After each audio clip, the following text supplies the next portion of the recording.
Hi everyone. So, out of these three colors, both of you guys pick one. Blue, pink, and green. Green. Green. And Professor Yoon. Anyone?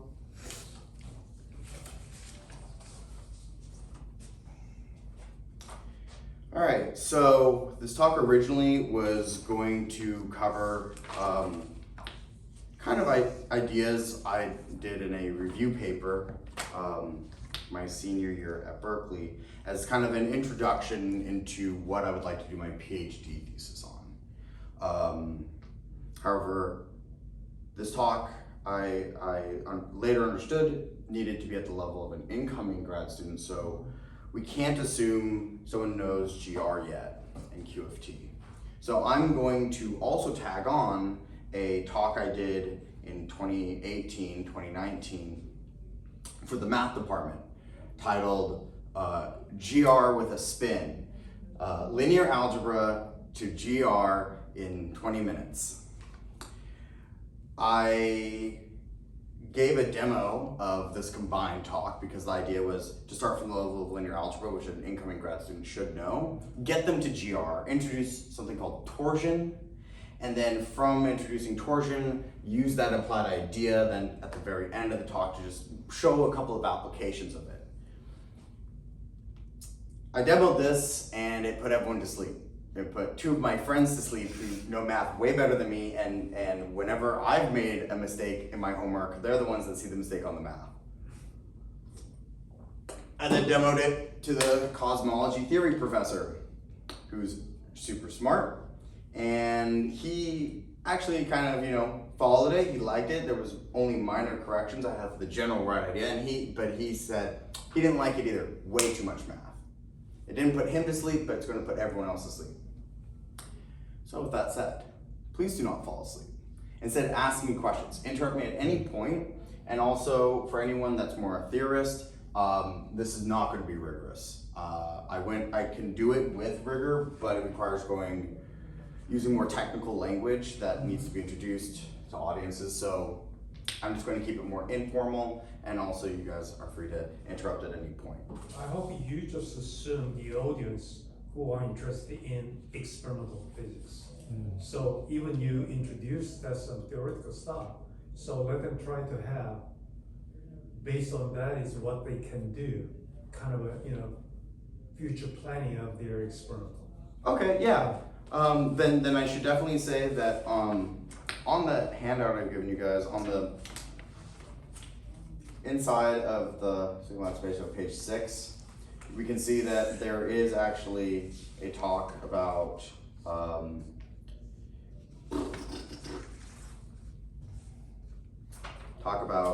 experimental bounds on this, and it was done with the analysis moment of the muon and probing that using Z1 splitting.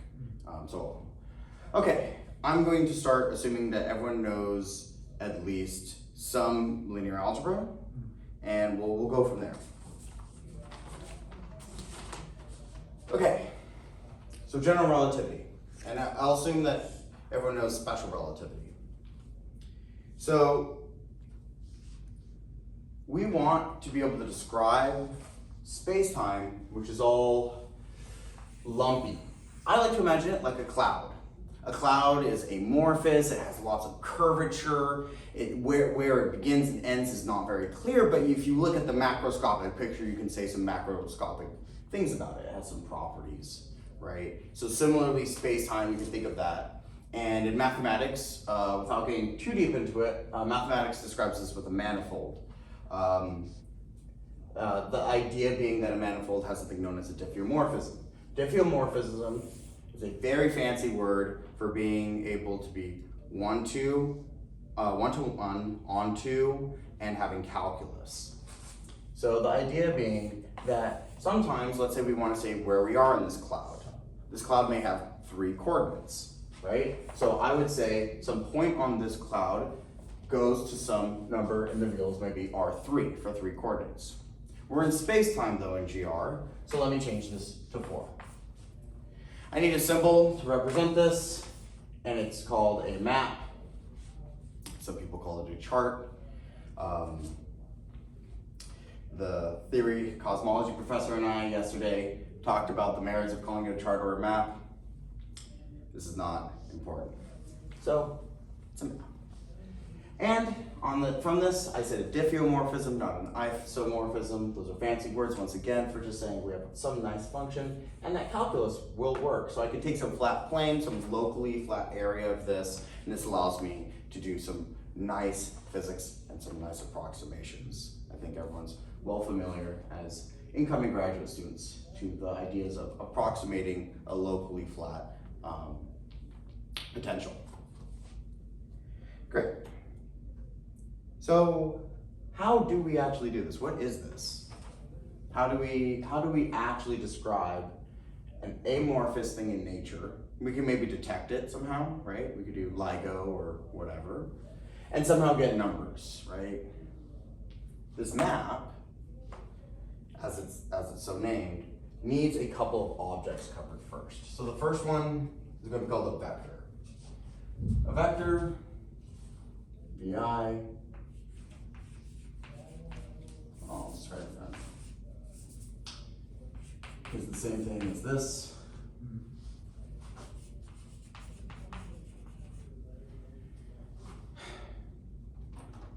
And is in math known as a one form. Once again, not super important, but I'll keep dropping some of these because once again, this talk was adapted for the math department to be extra rigorous. The reason for me doing this talk in the first place was because I realized I didn't understand this math, so I developed a talk in front of others where I started to understand the math behind what I wanted to do with my PhD. So from that, we also have the dot product, right? This is a way to get to numbers, right? We can do v dot v, right? V squared, and that gives us something is an element in the reals. From the dot product, let me actually cover something really important.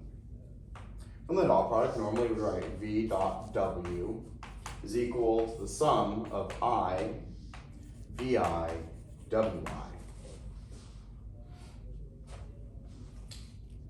However, Einstein, while developing GR, he first did special relativity and then 10 years later is doing GR. And at some point, Einstein's wrist just really starts hurting and his wrist slips and he just erases the sigma. And this is known as Einstein's summation notation. The sigma's there, it's doing its thing, we just don't see it. So anytime we see repeated indices, we know that we're taking a sum. So for the rest of this talk, this is actually going to be a major hanging point and one thing that I definitely want to try to go over slowly, and it's like probably the crucial point of reading this math. If you ever get lost, just ask your brain to try to look for the patterns in these indices. So right now we have repeated indices of one kind, and from these we can get a number in the reals. So now I need to talk about something called contraction. How do these things actually do this? Well, this goes through as some, well, let me pause actually, I'm sorry.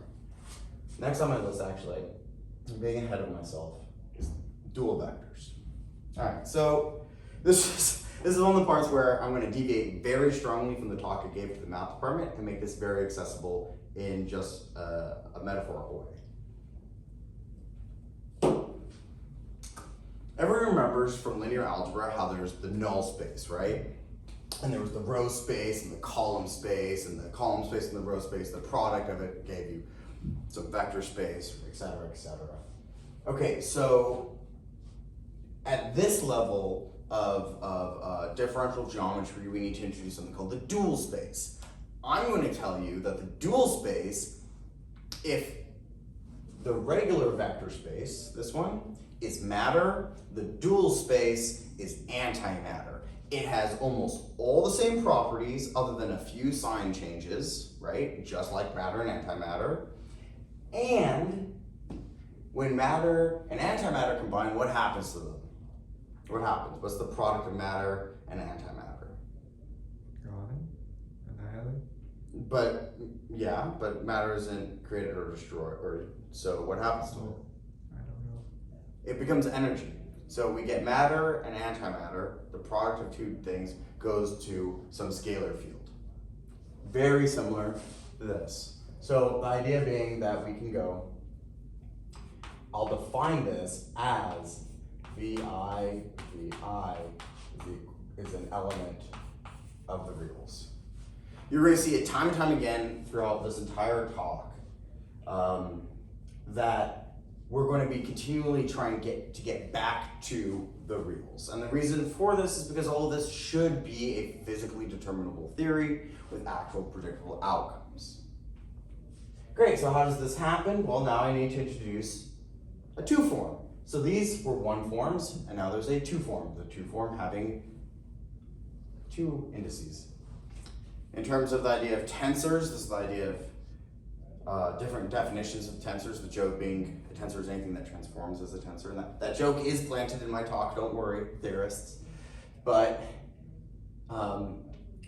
for us, I do, once again, in the informal way, I really do like thinking of tensors as a rank 0 tensor being a scalar, a rank 1 tensor being a vector, a rank 2 tensor being a matrix, a rank 3 tensor being a three-dimensional matrix, and so on and so forth, with each of these requiring another index. So G is a 2 form or a rank 2 tensor, otherwise known as a bilinear just being anything that takes linear combinations and sends them to the reals. So all this again and again is going to go back to the reals. That's what we're going to be doing all the time, and this is just the notation I'm introducing you to, so when you see what torsion is, you can see how torsion makes the equations change.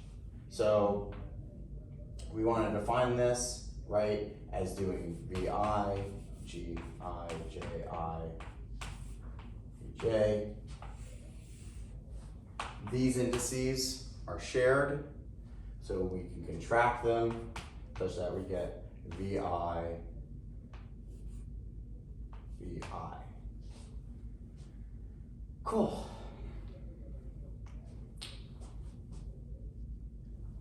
And let me just actually, really quickly, change how I want this written. I'll write it as dagger or equal to V transpose star. Another way to do this is a vector V, this is a bra V, and this is a cat V. All these are equivalent notations. Great, so we're going to note that these are now shared indices once again. So there's a summation symbol between them. So again, they go back to the rules. Cool, now on to calculus. So in each of these cases, I've been talking about vectors so far. There's some vector living on this surface, right? When we want to talk about motions, we're all very familiar with the idea of a normal vector, right? A funny aside that right before I jump into the definition of a derivative, when first learning GR, would say, well, what about the normal derivative? And I soon quickly realized I looked very silly saying that, because a normal derivative is one that actually has to talk about a normal surface. I meant a regular derivative. So once again, that was kind of the really informal first time where I was like, wow, I really need to do something like a directed reading program thing with the math department to get what I'm talking about. All right, so let's say this is super lumpy and we take a two-dimensional slice of our four-dimensional manifold and it looks something like this. Here is some, well, here's the local maximum, right? This being flat. Everyone remembers that when we maximize our functions, we can find maxima, et cetera, et cetera. So you can think of this as potentially being maybe some gravitational field strength or something. And here, similarly, we have this. Great. So if we take this two-dimensional picture, right, we can talk about traveling along this curve continuously. And this is a vector at all points. And the collection of all of these in mathematics, the collection of all diffeomorphisms on the manifold, produce like a tangent bundle, right? You can think of these as tangents. Tangent bundle kind of makes intuitive sense. And the way this tangent bundle operates on this manifold gets really tricky. It's not well defined as soon as you're out of flat space-time. As soon as you're in curved space-time, you need Riemannian geometry, and that's why there's a few more symbols left on the board to go out of the linear algebra zone and into different, the differential geometry. So this space-time is known as a differentiable manifold, and we have often thought of the way to write the derivative of a vector, you're probably familiar with it, is dv dt is equal to the limit as t goes to 0, v plus epsilon minus v t over epsilon. Raise your hand if you're familiar with this. Yeah, okay, I want to make sure.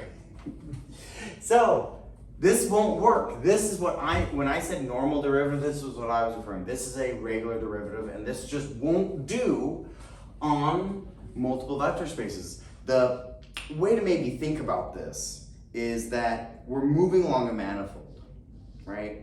And the word for this, I'm going to maybe use it a few times. I'm going to try, like I said, I wanted to change the level of this talk, but the official term is parallel transport.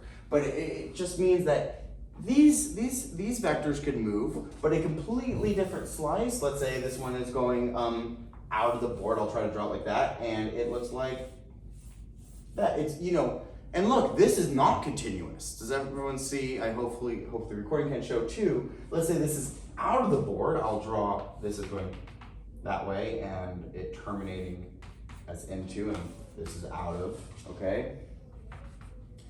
Does everyone see how this space-time or whatever, this two slices, some discontinuity? It looks completely different. So if we wanted to talk about these vectors going onto this space, it's a no-go given this. The connection being that we want to make infinitesimal translations that are nice and smooth, because our entire manifold is assumed to be differentiably smooth and continuous. But two different vector spaces themselves, or connection between the vector space and the dual vector space, might not have that. So we need something known as a connection. All right, so we need a connection between these two different vector spaces such that in the very local case, something like this still works out, but we need a correction for when it doesn't.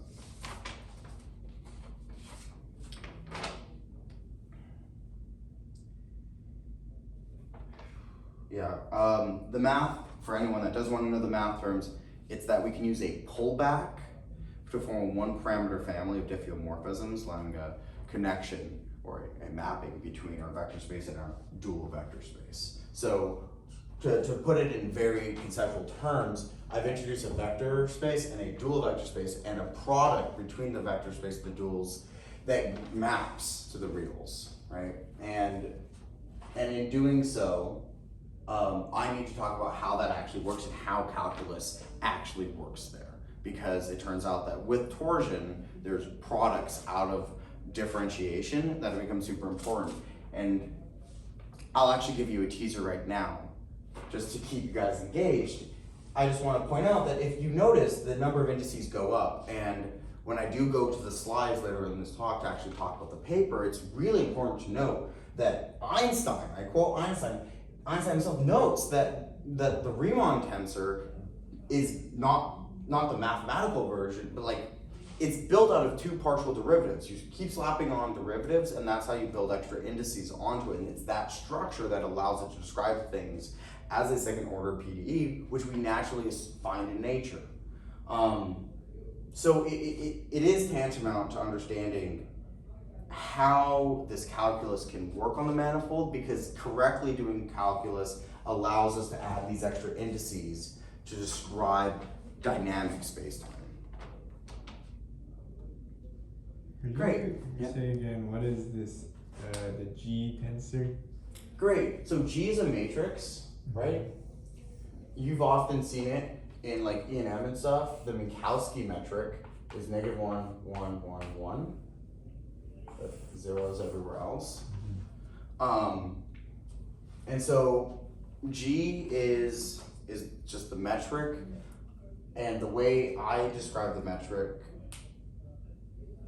and yeah, Jeremy and I agree that this is about as far as the analogy can go, but I really like it. It's, you imagine you have a satellite view of Google Earth or whatever, right? And you don't actually know the scale that it's at. Let's say there's no buildings or whatever. Or like on Mars, let's on Mars. You look at some asteroid, right? And you never know how big those rocks are. Like if you ever look at pictures of the moon or Mars or an asteroid, you see rocks and you see the shadow and you're like, okay, you see a crater next to it, and you have no idea you know the relative size of these objects, but you don't know the absolute size for us as measurers, right?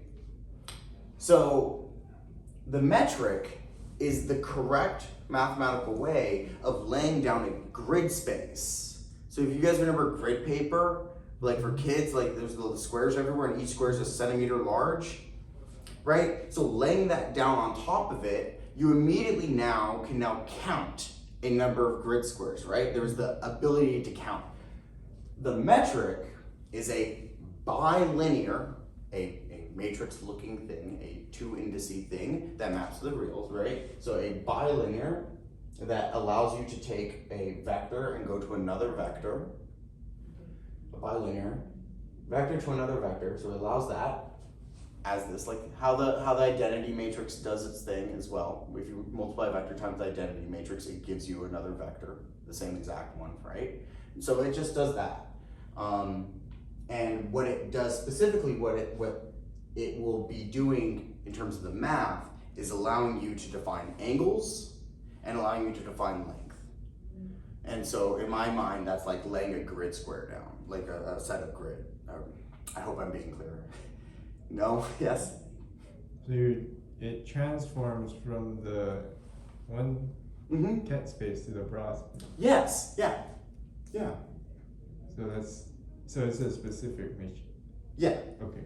It's a set of matrices, because like you go to a different, like let's say this, Cartesian to spherical, this thing will pick up like those Jacobian terms, like the 1/r squared, that sine phi, you know, the stuff, the transformations between Cartesian and spherical space, like the spherical coordinate transformations.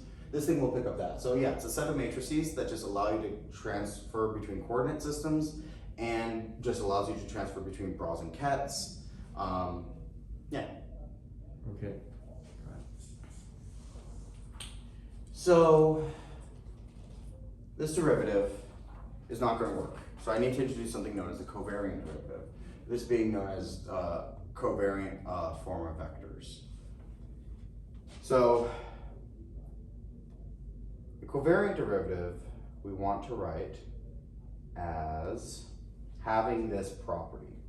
Actually, thank you so much, Ethan, for asking and clarifying and speaking up about the metric, because this is how I want to define a partial derivative. So this is a derivative on a vector. If I want to generalize this to all vectors in all possible vector spaces, I can generalize this extra property, the partial derivative of, note how none of the indices are repeated. Does everyone see that? None of the indices are repeated, therefore it's 0.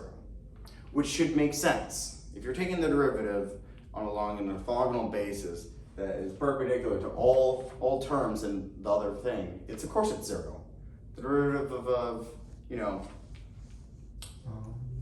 the derivative of a line along the x-axis, if you take the derivative with respect to y, it's 0.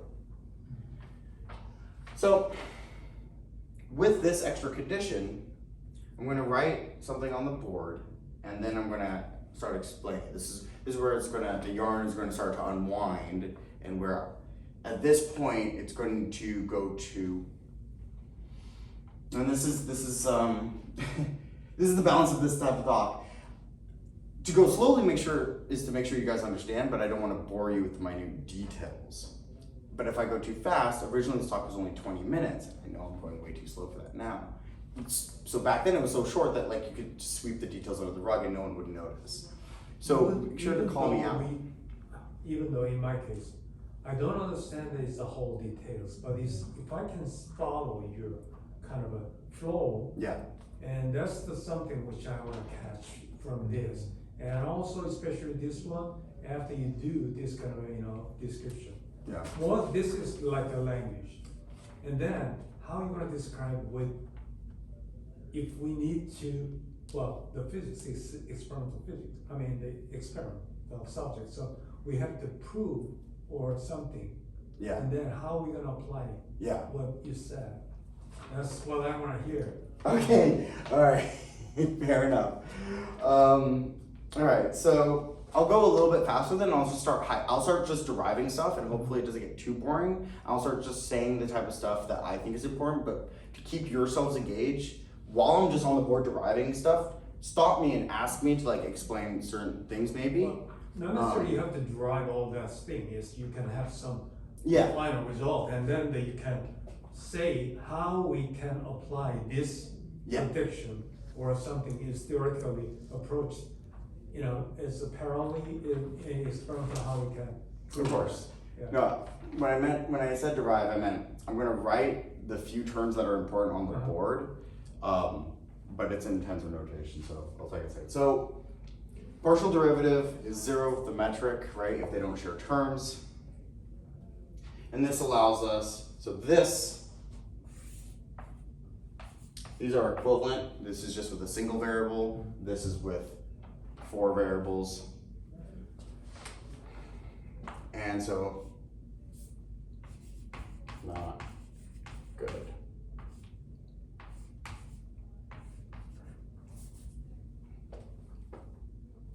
So instead, we're going to have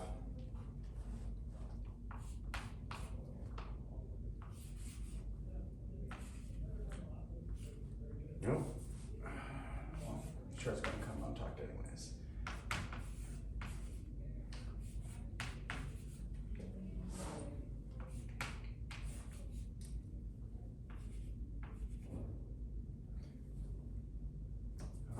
Beta's in the middle. Okay. And I'll just label this.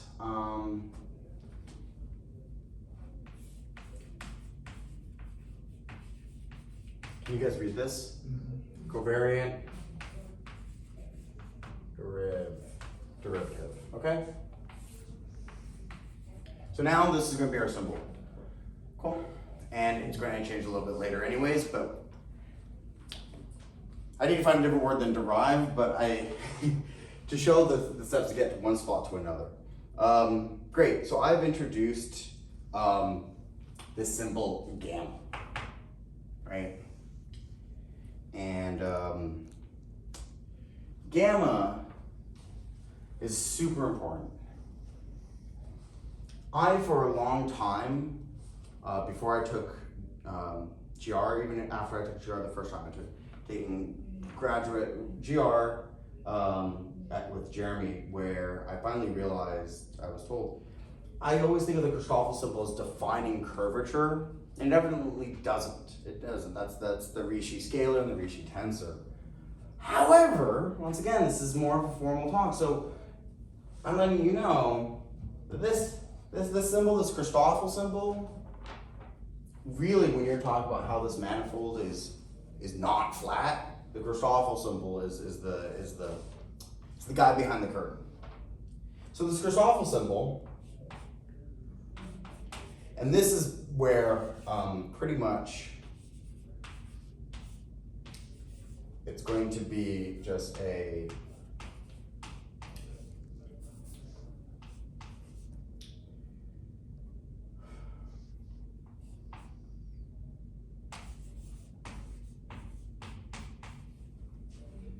what I want, I guess, you guys to notice while I'm writing this is that these things are swapping places. There's a permutation here occurring between the indices.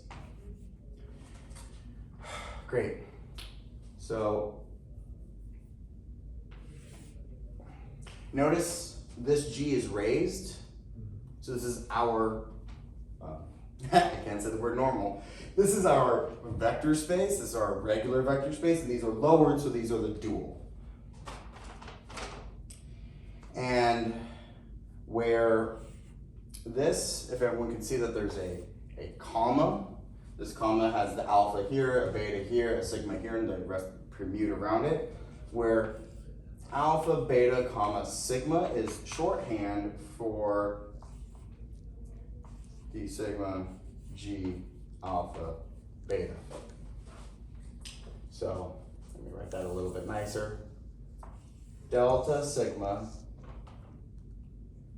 g alpha beta, aka the partial with respect to our metric, where we define if it's not along one of the indices, it's a 0, as you would expect in normal calculus.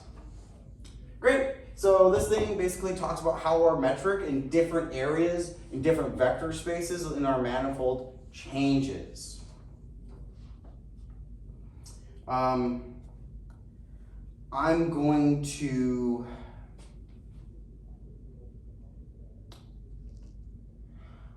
to skip writing it all out, but I would like to just write on the board and then erase, just something to take note of. Once again, this pattern of raising, lowering indices and the changes that produce is, so these two create almost the exact same object on the other side. It has a gamma in it, it has a partial with respect to mu, and instead there's a minus sign. So I'll just write one of them, mu.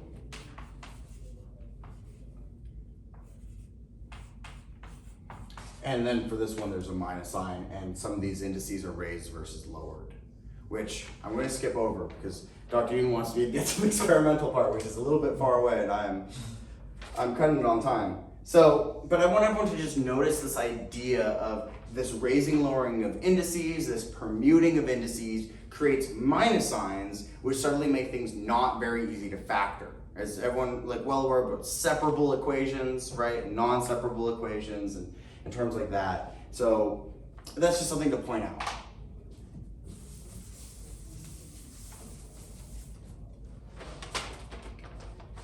All right, perfect. So we are now ready to discuss general relativity. Congrats, you've gone from linear algebra all the way to general relativity, where we are at least at the gates of it. Yep. Great. So we've figured out a way to express a derivative known as a covariant derivative. This allows us to talk about vectors parallel transporting around our manifold. And we can do this almost, we're almost there. But to actually describe the curvature of the manifold itself, we've taken care of the vectors, but now to describe the manifold, the other end of the equation, think of it this way. This was now described with this. And with G, right? G's ability to compress things back to a repeated indice, right? And the vector and the dual vector going back to the reals. So G and the operations of a derivative, a product, right? This is what allows us to get back to the reals, this thing that we as scientists want. And so we've described this, we know this. Now we have to describe the manifold. So one way to describe the curvature is through something that, we'll see how we'll do on this. I will write the short version here for right now. So remember the dumb indices, and to really make the point clear, because I don't think I said it in the beginning of the talk, this is how everyone should think of dummy indices. For everyone in the room, everyone watching, think of a color. So the word color doesn't have a color, right? If you know, Dr. Yoon, what color did you think of? Blue. Blue. Ethan, what did you think of? Orange. Orange. And I thought of green because wouldn't you know I'm at the University of Hawaii, and the most salient object in the room for me is this green board. Right, that's the thing I keep saying. It doesn't matter what colors we thought of, right? That is a specific choice. But when I said everyone think of a color, that noun I said out loud, the color, that's a dummy noun. That's a dummy word. It's a dummy variable. So dummy variables are ones that are interchangeable with the actual physical things happening, where they can represent any of them, right? That's why I can change my variables around. So please know that mathematically there's nothing wrong with me writing R with an upper indices rho, lambda, nu, mu, and saying that, and actually to make the mathematicians all happy, I'll write a similar symbol because it's not exact, but just know that we're really describing the same stuff. If I wanted to write something like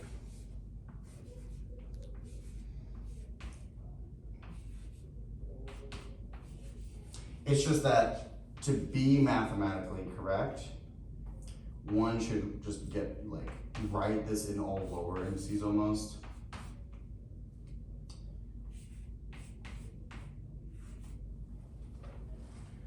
Great. So this is the Riemann. This is the Riemann curvature tensor. All you need to know is that it's a thing that describes the curvature of our manifold. We've introduced some calculus and ways to do calculus on manifolds that takes this 4 indice number, this rank 4 tensor, and brings it to R4. And we can show that when it's in a completely when all the indices are lowered, it has this nice relationship, and this is actually going to become the way we talk about the Ricci tensor. So I'm going to skip completely, for the sake of this talk, the relationship between the two and how you go there.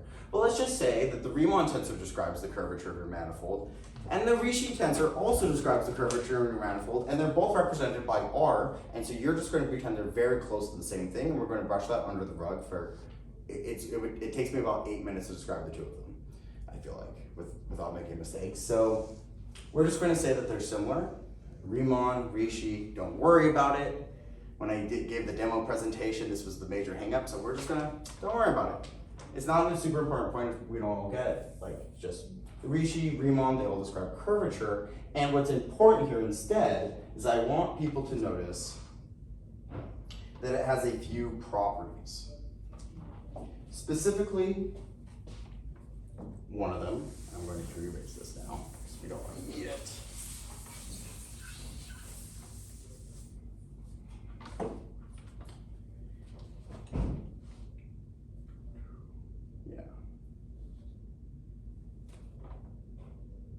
We want it to be such that the Ricci tensor, described as alpha beta, so the Ricci tensor being a 2 indice tensor that is similar to the rank 4 tensor, the Riemann one.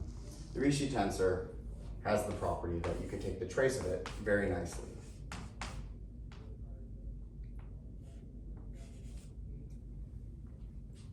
So think of it this way.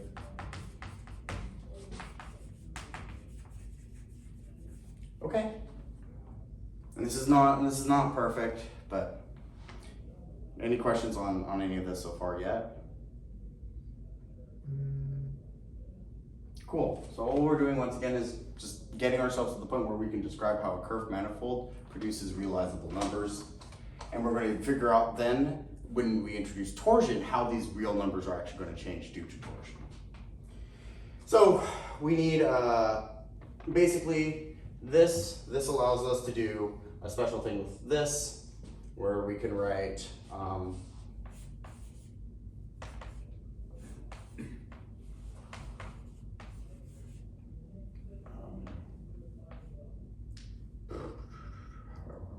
I want to write it all out?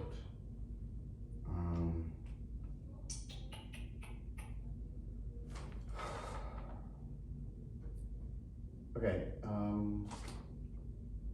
Yeah, I guess all that's important is that note that using the metric, we can define a trace. And the trace is going to eventually, let's just say, from Rishi, or using the Rishi tensor, we get eventually something that looks like lambda. I'm going to skip about a quarter of the rest of the notes, so we can just jump to the rest of torsion. Does everyone see how those repeated indices? So I'm going to write that as that, okay? Once again, I super apologize. The test group that did the demo, I did the demo talk to, really didn't like that there was a 4 indice with R, a 2 indice with R, and a 0 indice thing with R. But hey, what's important, once again, we got for the manifold with curvature to the reals, and we know how to do calculus with this definition. That's all that's important. Great. So hey, let's define actual what's it called? So we got the Bianchi identity. That's about one of the few last things. I'm going to erase this. So the Bianchi identity is that Riemann obeys R mu nu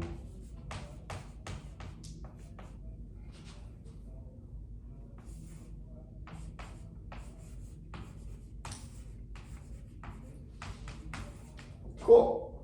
So I just introduced a new tensor here, a new 2D matrix, G. G is the Einstein tensor. So let me write it on the board.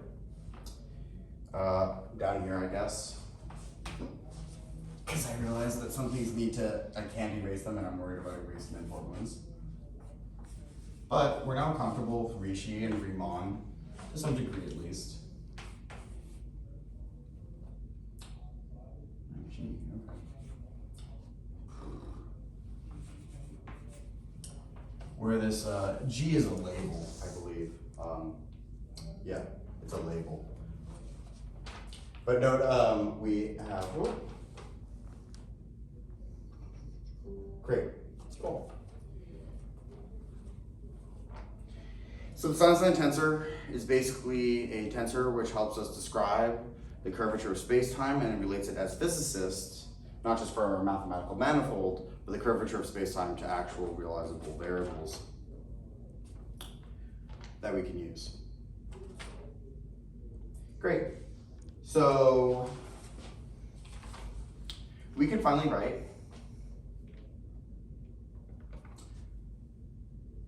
G mu nu the other way, which is cool. I'll write it up there as well, but I'm going to write this as kappa. No, I'll write it up.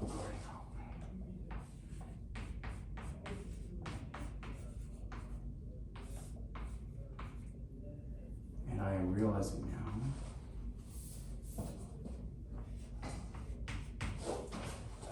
I still am having trouble with how much space I have on the board. Great. So let me just say that here, G is G mu nu is related to the stress energy tensor T mu nu by some amount kappa. That's just Newton's constant G, 8 pi, and the speed of light to the 4th. So I've capped that all in kappa. This is also related to nu 1/2 R G. There we go. Great. So Einstein makes 3 assumptions. He assumes non-metricity, and so let's once again, we're gonna throw out the math definition, and instead just think of non-metricity. If I said the metric was kind of like laying a grid square, right? Let's try now imagining that these grid squares are actually a physical thing, like a wire, a sheet of wires cross over onto each other. Now let's place it on top of water, okay? I can still tell how much there is because the grid squares are not solid, but rigid, right? Now let's imagine that these grid squares are floatable strings, and I lay this grid on top of the water. Now the metric is dynamic with the actual space, right? This is not good. You know as physicists that we like our math to usually have some nice underlying assumptions of symmetry and stuff. And if our coordinate system, our ability to count, is no longer able to be trusted because our ability to count changes with the metric, changes with the manifold, this isn't good, especially when we're talking about completely different manifolds sometimes. How do you have a consistent theory that describes the transit of Venus and a black hole? You can't. So you need to be really careful here. Einstein assumes non-metricity, which is the idea that, erase this.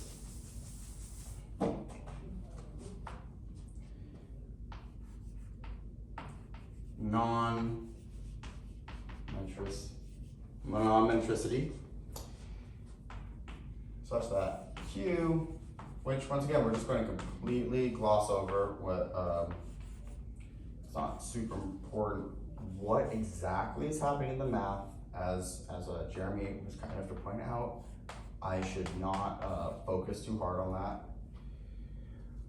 And what I want to notice is, hey, that was kind of the thing that we saw up there, right? You know, the thing that made this work, this idea that that partial on the metric had to go to 0. Does everyone remember that from before? That when we said the old idea of a derivative didn't work, we needed the partial to go to 0 in our new fixable one, where this is the correction term on our derivative. And now we're having the same idea that our entire covariant derivative can't have any extra terms. The next one was the assumption of curvature. This is the second assumption of Einstein's general theory of relativity. Or that's maybe a poor way to say it. Technically, the assumption of Einstein's theory of relativity in terms of how I previously gave in talk is that it's diffeomorphism such that you have a Lorentz invariant. So the assumption for Einstein is like strong and weak equivalence. But cool, curvature looks like this. And this is where it was warned to me that I might lose everyone. So I want your brains, instead of shutting off, to just notice that sometimes certain indices are raised versus lowered and they're getting swapped, and the order that they're doing that is swapping, okay? Also, I want your brains to just focus on the fact that this looks very hard and difficult, and if you had to do this by hand, this would be terrible. And you should kind of be like, oh, I see why people make the assumption that curvature simplifies. So this is how curvature looks like in the full assumption. And we're going to need it because the thing that fixes it is torsion, or the torsion-free assumption. So we have the partial of one of our Christoffel symbols. Remember that our Christoffel symbol is talking about how our metric changes on our manifold, right? Because we're defining how the partials work, and that's how we map, right? So the Christoffel symbol is just talking about how our metric changes in curved space-time, and now we're talking about the change of the thing that's defining the change. You can see now how we're building up from 2 indices to 4 indices, and how we're getting a second-order partial differential theory. So we're going to go to d mu, and the whole thing is going to take this structure almost, but it's just the changing of this.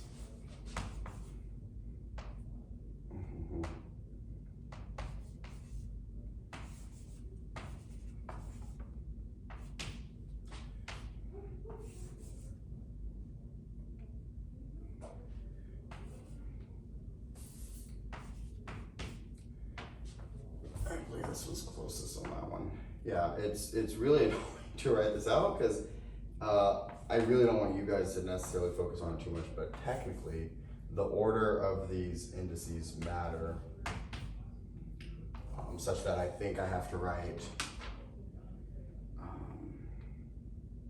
I think rho and alpha like are not in the same spots here. So if I've made any mistakes and anyone watching the video has keen enough eyes to see this, I should have written it smaller. But what do we have here? We have a partial, we have the combination and the difference between combinations. So we have let me introduce a term, something called coupling, right? Coupling just means like a product, a combination of things. So we have multiplication in our mathematics. We have a product operation between two gammas that have the indices swapped around. Remember that the gammas themselves contain partial derivatives everywhere. And then we're doing the same thing, but with indices swapped a different way. And we're examining between these two groups the two, because there's a minus sign between the two of them. At the same time, we're introducing a new derivative, a second derivative on top of the partials happening on inside the gammas, and we're doing that, and we're looking at that. And at the same time, we're subtracting off because we're permutating on what partials we're doing, okay? All of this together, if you notice there's a minus sign here, we're comparing all these different types of ways gamma can change. And this is why, and you'll see, hopefully I get to the slides, this is why I feel that gamma really is talking about the curvature of space-time, and Einstein says that it's really the important mechanism of what's going on. And that's why I've gone through all this trouble. So to keep you guys engaged, let me reorient you to the reason why we've done all this. I've drawn a huge mess of things. I've shown you that the reason for this mess of things is that we're comparing the different ways that the gammas change, and that it's one of the principal assumptions of curvature. Einstein then makes another assumption, and it's a really, really nice one. Max, right now it's 3 o'clock, so can you make that Yeah. kind of a conclusion of your preview Yes. within 10 minutes, and then we may continue for the next class? Easily, yes. Yeah. Finally, the torsion free assumption, which is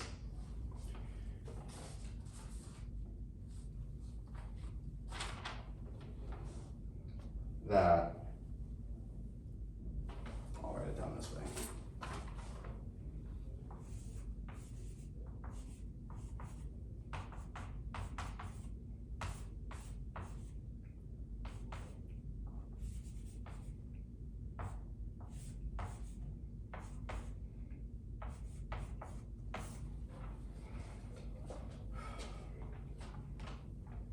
Great. So the torsion assumption, S, we want the commutation of S, it's anti-symmetric. We want this to go to 0. We want the anti-symmetrization of S to go to 0. And you can imagine that somehow within all of this, since there's minus signs and there's gammas, if there's a relationship that takes two gammas that are subtracted from each other with permuted indices and that they go to 0, this is going to make your math a lot easier, right? So normally that you have that it goes to 0, and instead you have a theory where you relax that as how do I want to go? As having an interaction where the twisting of space-time changes the interaction with the curvature of space-time. So with Dr. Yoon pointing out that I should wrap this up very soon, let me just draw a picture in the sense that, let's say we're in a rotating frame. Okay, I draw a rotation idea around my frame, right? Now let's assume my manifold's rotating. Okay?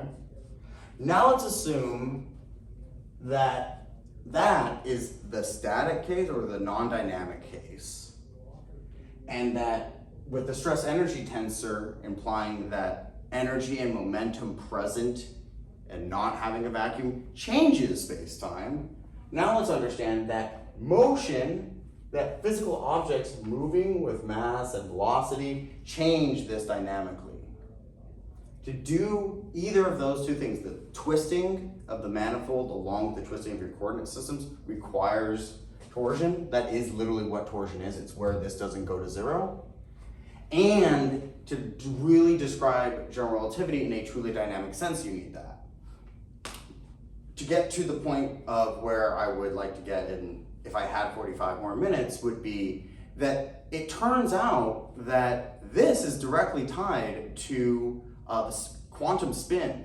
And you can, what I would like to show with some more math would eventually be like next week, you can show that quantum spin couples with the Riemann curvature tensor such that the Pauli matrices and the Riemann curvature tensor are next to each other as a product. And in mathematics, for those of you unaware, in mathematics, the product of two objects is an and statement. Addition is an or, product is an and. It's the idea of a coupling of two things happening at once. So for example, when momenta couples with the electric field, one of the products is the magnetic field, for example. So that's incredible. Where I would like to eventually take this talk, given the end point of the talk, would be that I want to take this idea and apply it to cosmology. There's a paper by Poplawski, and I will quickly show you just 2 slides just so that we can have a jumping off point for next week. I will go to the slides.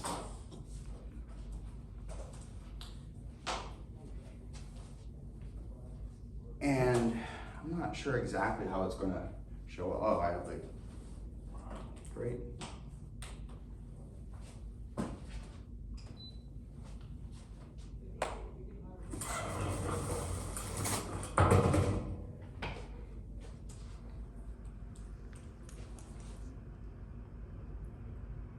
And to be fair, this talk is no longer, linear algebra to torsion in 20 minutes, right? But hopefully, for people like Ethan and stuff, even though it's a very rough sketch of it, I hopefully have shown you that there is a really cool way out there, just knowing linear algebra, that you can eventually get to a really beautiful form of mathematics, and that GR is really accessible. All right, let's pull up these slides. So, the introduction took a little bit longer than we wanted, but this was the talk. And I was going to just say that, now I think we have a brief understanding of that there's a small scale interaction and a large scale one, in the sense that GR clearly states that torsion does have an interaction, and that hopefully torsion is no longer this. Hopefully, I've given my talk, and thank you, Dr. Yoon, for letting me bring up these slides, because I at least wanted to bring this joke, and I feel like the energy of the joke is a little bit lost on you if you haven't gone through this whole long derivation that you both were so patient for. And thank you for either of you falling asleep. Hopefully torsion isn't this anymore. Hopefully torsion is this. All it should mean to us, and I think this is actually supposed to be a different variable. I think it's S. This is from a different book. This is from Sean Carroll. So this is normally S as I've written it, but it's just the difference in the gammas. It's just the difference in the gammas when they don't commute. That's it. The gammas being the way your metric, the way your coordinate system, the way space-time changes in curves. And so I just really, really wanted to get you guys to this. And this is why, perhaps people maybe felt like this wasn't necessary as the talk, but listen. It's worth reading all of this, but if you don't want to read all of it, the blues is the important things. But it's only indirectly connected to the Riemann metric. But it's really about gamma, which expresses infinitesimal displacement of vectors. This makes it possible to construct tensors by differentiation, and hence to dispense with the introduction of rigid space. AKA, gamma is what really allows us to talk to space-time, and I don't know, I think the first time I gave this talk, I kept it as A Einstein. I should have done it as AE, Albert.E. But, if the guy himself says this was so validating to get kind of mocked by my professor the first time to say Christoffel symbols represented curvature of space-time, and he says, no, they don't. And then you see this, and Einstein points out that that is really what's important here. That's how you get to the rank 3. So, is torsion included in GR? Yes. There was no concept of this beforehand, but Riemannian geometries just don't have the structure to present this. So Einstein didn't have the tools necessary to do rotating curvature. And to do this, you need to instead be able to talk about boosts and symmetries in rotating spacetime. And to do that, you use spinors.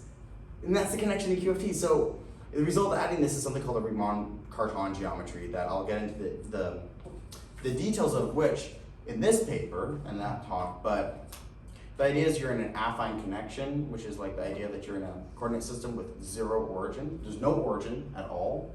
There's no concept of origins, because if your space-time is rotating and you're rotating, there is no definite positions anymore.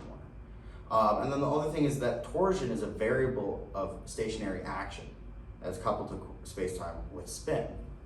And what eventually this talk will show is that you can test for this as experimentalists by noticing energy level differences in the muon versus electron moments, but also they will show why should it have any consequences. And now, hopefully, and thank you so much, Dr. Yu, for letting me go over. It is 3:10, so I'll wrap up. But I felt like all this was necessary so that this meant something to both of you in this room. So now we see that we have contracted indices everywhere. We have derivatives everywhere. When I wrote my partials, it's the same as this. This part here is talking about fermionic matter. This is just part of Q of T saying that we have fermions. This is saying it's a charged fermion. A is the vector potential from E and M, the thing that produces the E and B fields. Charge Q is just some scalar multiple. And we have it coupled with the polymatrix, the Dirac tensor, which is just polymatrices stuck inside.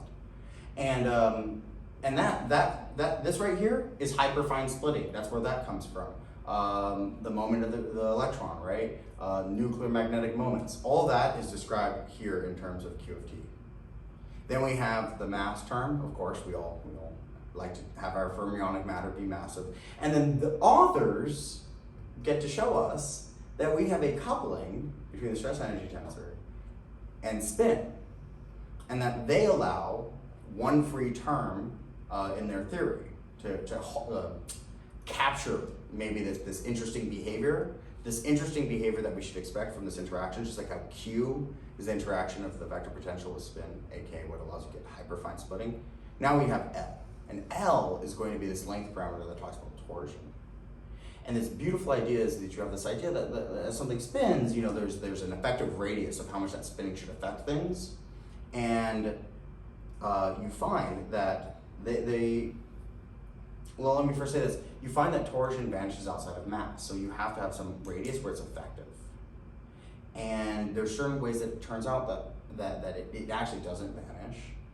And you can use this to answer things such as the anomalous magnetic of the muon, which is so cool because it's an open problem. And of course it should make sense that if something has spin, but has a difference in mass, and spin does couple with space-time evidently, and you have to take my word for it, but at least now you can read the equation. You can see that if this equation is true, then you clearly see we have a contraction with space-time and spin. And it appears again where this is torsion. Torsion ends up being the culprit. And that's why torsion is so important, the thing I've written on the board. And it describes this twisting and moving space-time along a curve formed by fermions. And so eventually, the end of the talks, where I'd want to do my PhD to get to the idea, and so Dr. Moon can cut me out at any moment past this, and we'll go into the slides. But the idea for me is, well, God very likely did not just snap their fingers and cause the Big Bang. That seems very boring, and I don't know. It doesn't sit right with me. And at 18, not knowing any of this math yet, I decided that it seemed very, very probable to my intuition that the Big Bang must have had some intrinsic spin, because it could have been a black hole. Black holes need mass, angular momentum, and quantum spin to describe themselves. The no-hair theorem, right? And so the Big Bang is a singularity. Should have mass, charge, and angular momentum. And we never talk about angular momentum for the Big Bang. What does that even mean? And I kept getting told, hey, if you want to make this a theory of yours, you have to learn the math. So hopefully I've taken all of you that were at linear algebra, and I've shown you that you can build up the math to start describing a twisting, turning space on massive fermions, and how there is a real interaction that the standard model is not taking into account because it's seen as small and vanishing in the currently formulated theories. But to jump through all the slides, the important things are this. Some of the experiments done so far, they excluded certain results because the magnetic moment that you would have expected with the muon being different cannot be introduced in a fully consistent covariant way. However, I also, along doing the paper that you guys read here, my helper paper, the white paper that helped me, was written by a Jeffrey Yepes, who is now associated researcher with UH Manoa.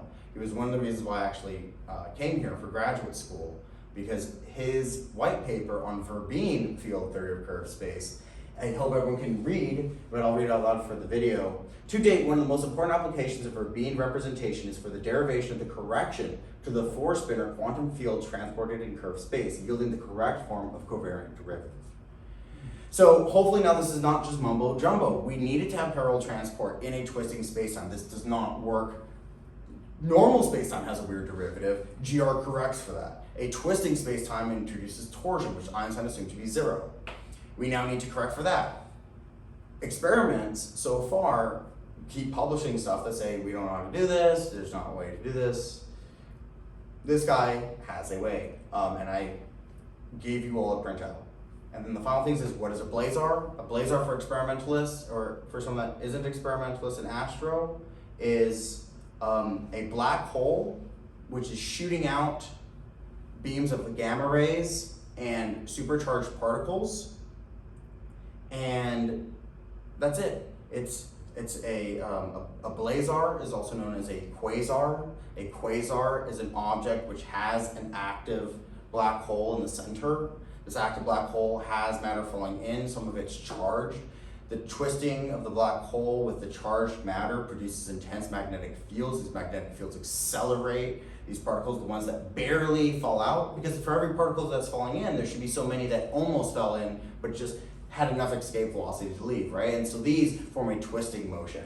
And so my idea that I would like to do my PhD on, that I wanted to introduce you all to, is the idea that you can describe this universe that we've been born into as coming out of the axial jet of a cosmically massive black hole, otherwise known as a white hole. And Jeremy Saxion here actually knows Ashforty, Niesh Ashforty, they're friends, because Jeremy worked at Perimeter Institute. And so 3 years later, after having this idea when I was 18, when I was about 20, 21, I saw that someone actually produced this paper, and the universe can be described this way. And there's two lines. The universe emerges as a spherical 3-grain out of the formulation of 4D Schwarzschild black hole. So if you go up 2 dimensions, so if you go up to the 5th dimension space, you produce a black hole out there. It describes the birth of our universe very well. What's important here is this allows an S matrix, and if you're not a quantum experimentalist, an S matrix is useful for calculating scattering amplitudes. What scattering amplitudes means, it just means that we can get the numbers. Remember how there was that whole manifold with the arrow to the reals thing? An S matrix is a matrix which allows physicists to take ideas in quantum theories, and describe actual observables. So they show that you can actually get an S matrix, possibly, and there's ADS-CFT correspondence, which is very important because that is the one area of string theory which shows a relationship to actual experiment as well. There's a part of string theory that has ADS-CFT correspondence, and I won't get into it until next talk, but just know that that math describes black holes, it describes strong nuclear forces with gluons, and it describes superconductors. So if you punch a hole in a superconductor, such that there's a patch of resistance now in a surface, that's a singularity in the same way a black hole is. And if you talk about charged particles rushing up over it and producing a charge field around it, that would make sense to help describe how a white hole would work. So finally, I will say, one of the first steps I would like to do on this idea for this PhD would be to start tearing apart this guy. This guy, Pavlovsky, has this idea as well, and he believes that you can use this coupling between spin and torsion to generate a description of the Big Bang. And he actually writes it out, shows that it covers inflation. And this idea is that because of the Pauli exclusion principle, you can't push the universe down to a single point. It does a big bounce. And I'll just wrap that up with a final last note of concluding remarks. one that anyone that's heard of a Kerr black hole is a rotating black hole. Kerr black holes aren't a singularity already. So regular Einstein with zero torsion already talks about a bounce instead of a singularity. If the universe is rotating, if the Big Bang had a rotation, then a collapse would also bounce back out. So that's already well defined in GR. Torsion is well defined in GR. It has interactions with gravitational fields and electromagnetic fields. It has an impact on the universe. And I would like to do my PhD on checking out its relation to inflation and dark energy. But if there was time in my life and this seemed like a fruitful path to go down where there was funding and it could be done, it would be really cool to look at, hey, look, fermionic matter changes the gravitational field. How does that work with dark matter? And there's people like Popolovsky and these Russians in the paper that I reviewed that I've handed out to you guys who are saying, hey, actually, you can probably describe dark matter with the spinning of fermions. So those are my concluding remarks. I'm open to questions. Thank you for allowing me to go over. Okay. Ethan, you have any questions then? So what is a manifold? I don't know. Oh, cool. So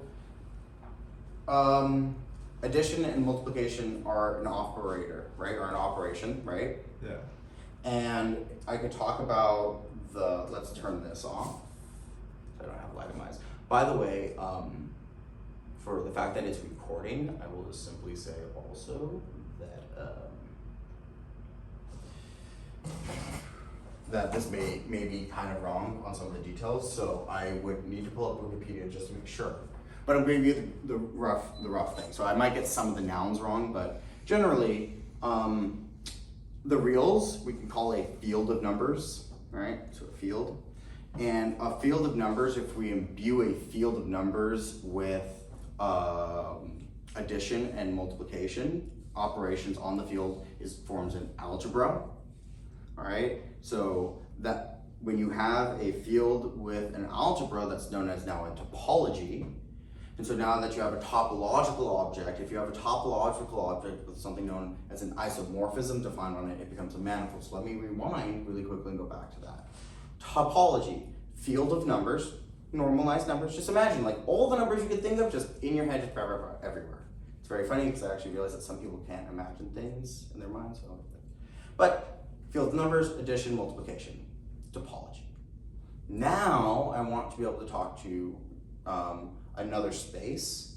So I want it to be 1 to 1 and on to. So you remember from algebra how, y equals mx plus b. For every x, there has to be a corresponding y. And for every y, there has to be a corresponding x. There can't be all those rules and associativity, all that. If you apply all those rules, or when, not if. I want to be very careful there for if you apply that, you don't need to apply all of them, but if you do, then you get a Hilbert space, which is the math you know. So basically, a topology goes to a nice thing, right? And a manifold is where you have that. So a topology with a 1 to and on to function, right? I'm so sorry. When you have a field of numbers that has math, and from that math you can go to another one, such as, I'll start it here, like y equals mx plus b takes you from r to r, right? And let me write that symbol for a map again. This is now an isomorphism because it goes both ways, right? Y equals mx plus b, you can take the inverse of and all that. So because you can take the inverse, it goes both ways. And because it goes both ways, you have something known as an isomorphism. And with an isomorphism, your topology, your field of numbers that has addition and multiplication, can now talk to any like other equivalent or similar topology. And that's called a manifold. That's the basic structure of it. So basically the idea is you start with numbers, you give the ability of numbers to talk to each other, then you need that collection of those numbers that can talk to each other to be able to talk to other groups of numbers. And when you consistently do that in a way that doesn't have issues, like there are totally spaces where you can talk in one direction to the other, but not the other. So for example, like G acts on V, or Vj, like the vector. The matrix acts on the vector. But if you've taken quantum, you don't talk about the vectors acting on on the matrix. You would talk about the operators acting on the state vectors, right? So in the same way, the manifold is where you have operators nicely defined, as opposed to, it could work. Okay, thank you. Okay, thank you. Well, then next, you will continue to